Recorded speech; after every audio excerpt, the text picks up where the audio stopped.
Chicago Tonight. Here's Bob Surratt. Welcome. On Chicago Tonight, a look at the U.S. Senate race in Illinois, what could be a big field of Democrats who want to take on incumbent Republican Peter Fitzgerald. Phil Ponce also talks one-on-one with Barack Obama, the latest Democrat to join the race. Here's Phil Ponce with the man who would like to take Senator Peter Fitzgerald's job, Democrat Barack Obama. Phil. Thanks, Bob. State Senator Obama, welcome to Chicago Tonight. Glad you're here. Senator, had Carol Moseley Braun decided to run, would you have stayed out of the race? I think I would have. I think that Carol's a trailblazer. She's somebody who has set the tone nationally for progressive politics in a lot of ways. And we share a base. She's actually a constituent. She lives in Hyde Park. It would have been difficult for me, I think, both just from a pure political perspective, but also in terms of what we both represent, for me to run against her. And did you have conversations with her before you made your decision? Did you ask her to stay out of the race? I didn't ask her to stay out of the race. I wanted to find out what she was thinking, and waited, I think, along with the rest of Chicago and Illinois to find out what she was going to do. She made her announcement Friday that she's not going to run. Have you asked her for her endorsement? No, I will certainly be asking for endorsement. I put in a call to her. We have not had a chance to speak yet. How about Bobby Rush? Are you going to ask him for his endorsement? I will ask everybody for their endorsement. But specifically, Congressman Rush, you ran against him. The way you put it, he gave a spanking. He had 61% of the vote. You're 30% of the vote. Are there any hard feelings there? I don't think so. I think they dissipated fairly quickly after the election. I think that Congressman Rush and I represent the same kinds of issues that we're concerned about, and I'm looking forward to working with him in Washington. And speaking of issues, why are you running? Well, it is my estimation that we have a crisis at the national level building, both economically, but also in terms of foreign policy.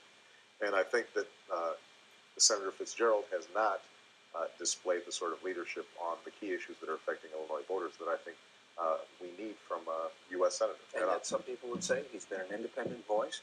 He has spoken out against cronyism in Illinois contracts. He brought in a respected, objective, some would say, particularly objective, U.S. attorney in Pat Fitzgerald. What's wrong with that? Well, I think the thing that, when I've traveled around the state, the thing that people are most concerned about is their economic security. They're trying to figure out, what am I going to do about the potential layoff?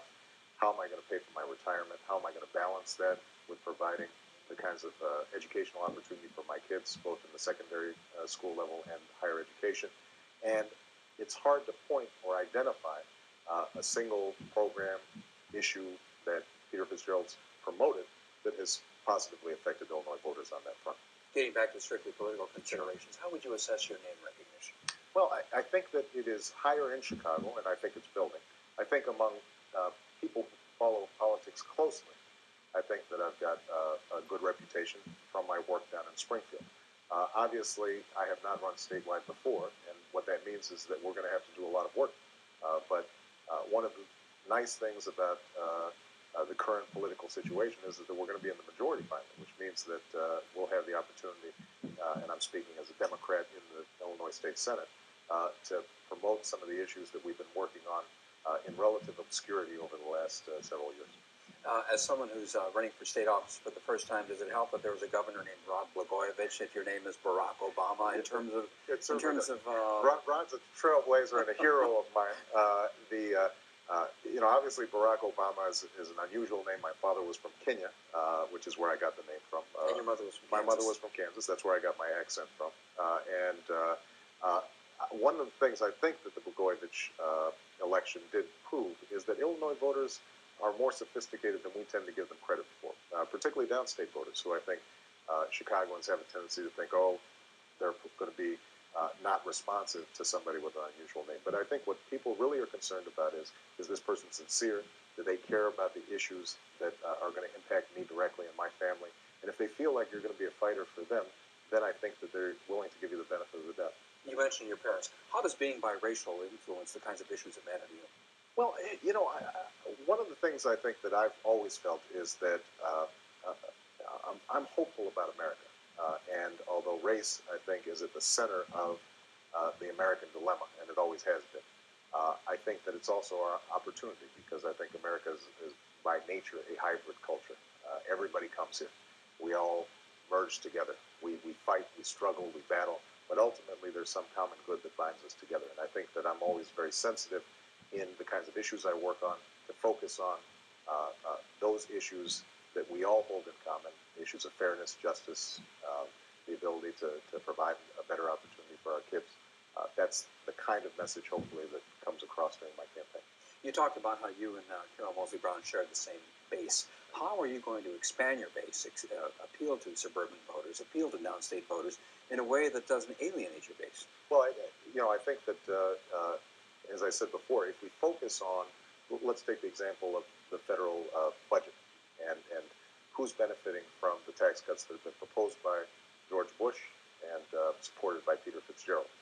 What you see, I think, is although everybody would like a tax cut, none of us like to pay taxes. People are very sensitive to the fact that if we're dissipating that money without focusing on prescription drugs for seniors, without focusing on potentially higher education programs for our young people, that in fact that's a bad trade-off.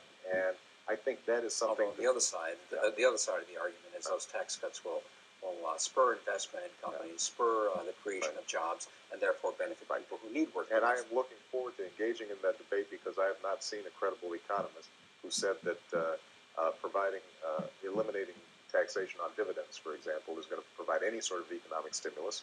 And certainly it's not going to impact increase investment in corporations that allow them to expand their businesses and so I have not heard that argument on the part of many economists. Not only that, but we know that the average Illinois citizen, if they have a stock, it's in a 401k that is not where the dividends are not taxed currently. So I think those are going to be the kinds of debates that are of interest not only to suburban voters or city voters or downstate voters, black, white. I think everybody has an interest in the sort of economic agenda that I hope to be presenting during this campaign. You know, one of the interesting things about you, is a lot of people may not realize, is you wrote an autobiography. How old were you when you wrote I was 33 at the time. Right. It wasn't really an autobiography. What it was a reflection on my family, issues of race. I had just gotten out of law school, and there had been a lot of publicity because I had done well at law school. And I took this opportunity to kind of step back and reflect on the work I had done as a community organizer, the work I had done during the Harold Washington years out in low-income neighborhoods on the south side of Chicago. It was a good time for me to gather sort of some of the various strands in my history, and also maybe give a gift to my children so they could know a little bit about who their father was in the way that I did not necessarily know about my father. And I read the book, but how would you describe the underlying theme in the book?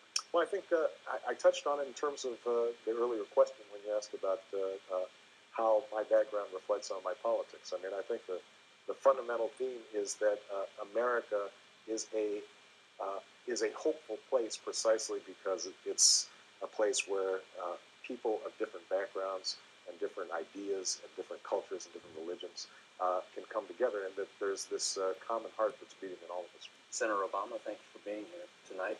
And we have invited the other officially announced major Democratic candidate to come on the show, and Gary Chico tells us he can join us sometime next week. There is more still ahead tonight, so stay with us.